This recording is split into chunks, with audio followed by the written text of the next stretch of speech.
tutorial tentang penggunaan e-learning bagian kedua, di mana pada bagian kedua ini kita akan meneruskan materi dari part pertama yang kemarin.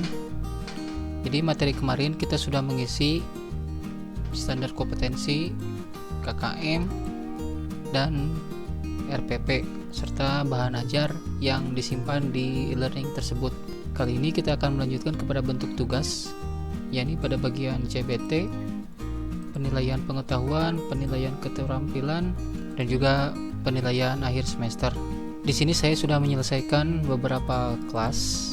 Jadi dimulai kelas 1, 2, 3, IPA, IPS, ABC. Jadi totalnya ada 9 rombel, dan di setiap kelas ini kita sudah menyelesaikan keempat hal yang dilakukan pada part pertama. Untuk meneruskan ya, sebelum kita lanjut ke materi ini, kita akan mengcopy seluruh data yang ada di kelas ini ke kelas yang lain. Jadi di kelas XA ini sudah diisi standar kompetensi, KKM, rencana pembelajaran, dan bahan ajar. Nah, kali ini kita akan coba mengcopy data-data tersebut ke kelas yang lain dengan langkah mudah. Sekarang coba buka kelas, klik copy, lalu centang semua nomor yang tersedia. Jadi data yang di kelas A ini akan kita copy ke kelas B. Copy kelas.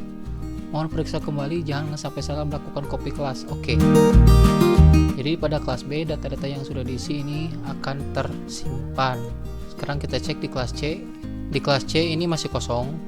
Sekarang kita kembali ke kelas A. Copy kelas. Pilih kelas C. Copy. Oke. Jadi seluruh data-data yang ada di kelas A ini tercopy ke kelas yang lain. Pastikan semua kelas dilakukan hal yang sama oleh Bapak Ibu guru sekalian. Sekarang ke bentuk penugasan. Kita lewati dulu untuk masalah CBT. Kita masuk ke penilaian pengetahuan. Jadi bentuk penilaian di siswa ini terdapat dua bagian atau dua jenis. Ini pertama nilai pengetahuan dan keterampilan. Kita coba buat pertemuan ke satu, skema penilaian misalkan tertulis kompetensinya yang 3.3 misalkan, penilaian harian ke 1, instruksinya tulis apa saja, instruksi untuk pertemuan ke 1, untuk pengerjaannya misalkan hari ini tanggal 17 kita laksanakan besok tanggal 18, jamnya bisa dipilih misalkan jam 7, untuk batas pengerjaan ini misalkan tanggal 19 nya sampai jam 12, lalu klik simpan. Kita lanjut ke menu computer based test. Di sini data masih kosong, jadi seluruh bentuk penilaian ini bisa dilakukan melalui e-learning lewat fitur CBT atau bisa dilakukan secara manual, yakni santri mengirim tugas ke setiap guru baik itu di e-learning atau lewat WA. Untuk cara CBT kita coba buat CBT. Ini untuk jenis penilaian. Untuk ujian yang akan dilakukan ini harus dipilih jenisnya, apakah penilaian harian, akhir semester, kuis, dan ujian lainnya. Kalau dipilih penilaian akhir semester, nanti data yang tersimpan akan terintegrasi dengan menu ini, penilaian akhir semester. Di sini ada keterangannya, bisa dibuat manual atau otomatis diintegrasikan dari ujian CBT, yakni dari sini. Jadi ketika kita misalkan membuat ujian akhir semester, ujian semester ganjil Indonesia kelas X, waktunya misalkan 10 menit, misalkan tanggal 31 jam 7, akhirnya tanggal 31 jam 10 misalkan. Nah, setelah data terisi, ini bisa Bapak Ibu simpan dulu atau langsung melanjutkan membuat soal. Nah, membuat soal ini ada dua cara. Pertama, bisa membuat soal secara manual di aplikasi ini. Jadi dibikin satu persatu dengan jenis ujian pilihan ganda, salah benar, menjodohkan, short answer atau essay, atau bisa juga melalui import soal. Kita tidak perlu memilih satu persatu, jadi kita tinggal mengimportnya dari komputer kita, namun harus sesuai template yang disediakan. Jadi kita coba download dulu. Nah, ini merupakan template ujian pada CBT. Jadi ini nomor, soal, opsi A, B, C, D, E, dan jawaban yang benar.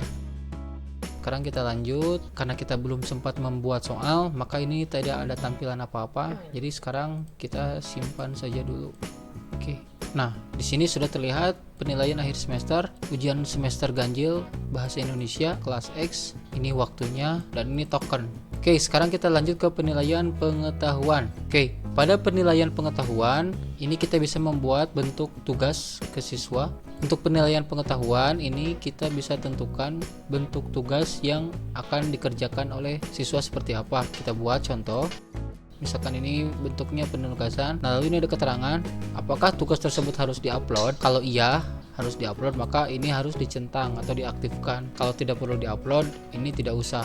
Misalkan ini ada fitur upload, nanti akan kita lihat di akun siswa seperti apa. Kompetensi dasarnya dipilih, penilaian harian keberapa, misalkan ke 4, instruksinya misalkan instruksi, pemberian tugasnya tanggal 18 jam 17, tanggal 25 jam 18.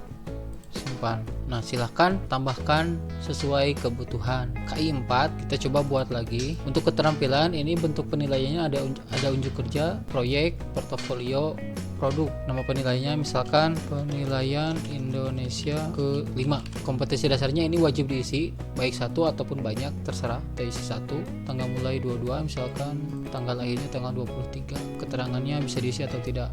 Ini juga sama, apakah harus diupload atau tidak, kita centang upload, simpan. Oke, kita sudah mengisi form pada ketiga menu ini. Sekarang kita coba buka di akun Santri.